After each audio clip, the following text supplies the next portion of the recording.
since I'm the oldest one in the group, I guess. I was one of the original members of 1976. I was just a toddler at that point. I guess a couple of things that I thought about. 2 years ago, I was in Rome doing a study on Second Vatican Council at the beginning of the 50th anniversary of such, and I got to go to the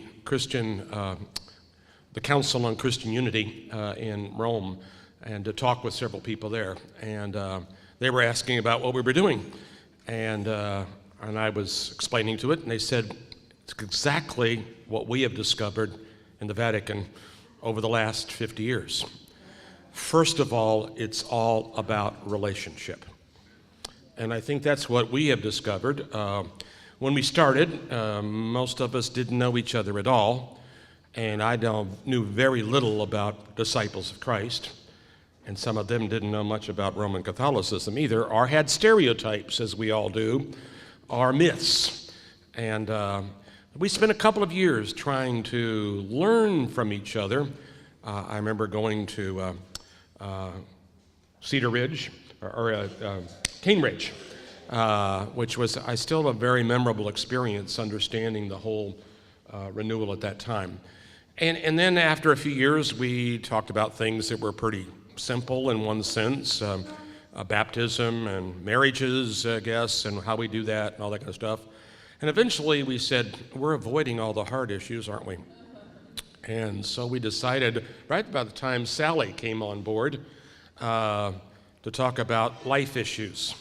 And that was pretty hairy the first couple of times. I mean, literally, there was almost shouting going on. And the next meeting after that, we all said, what the heck happened at the last meeting?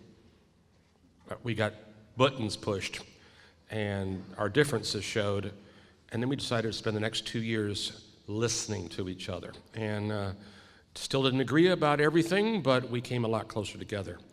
And I think over the years, we've grown in respect for each other, finding out at the heart of it all, we're dealing with people, and our problems are all the same.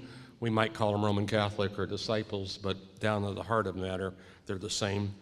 And I guess as we've gone to it, discussing how we handle different things, we've learned from each other.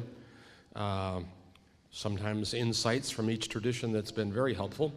And we keep kind of looking, what's the church going to be like 10 or 15 years from now? And right now we're started this yesterday. We had our meeting, and we're doing a Marcus Borg's book, Speaking Christian. If you haven't seen it, it talks about language, and that we need a whole new language. So those are some of the insights I've gotten over the years, and I'll let Sally say whatever she wants, or Rick. It was my honor early on in ministry to become a part of this group. And I will tell you, it has been such a rewarding experience.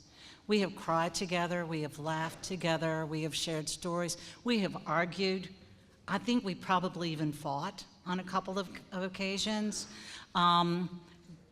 Speaking from the disciple woman's point of view and what it's like to be an ordained clergy, and to tell them a little bit about that.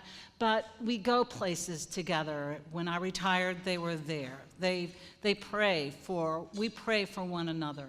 So I encourage you, if there is a place in your community to start such a dialogue, you will not regret it. You will find it is so rewarding at the end of the day.